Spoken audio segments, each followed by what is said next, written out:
તો હવે નજર કરીએ વિગતવાર સમાચારો પર। રાજકોટથી શિક્ષણ મંત્રી જીતુ વાઘાણીએ જંગલેશ્વર વિસ્તારમાં થયેલા ડિમોલિશન અંગે નિવેદન આપ્યું।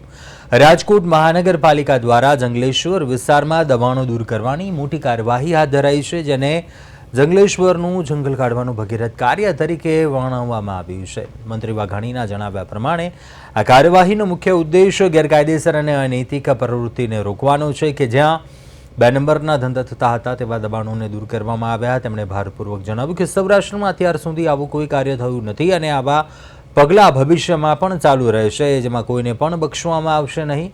આ કાર્યવાહીનો હેતુ લોકોને પાયાની સુવિધાઓ પૂરી પાડવાનો અને તેમની મુશ્કેલીઓને દૂર કરવાનો છે।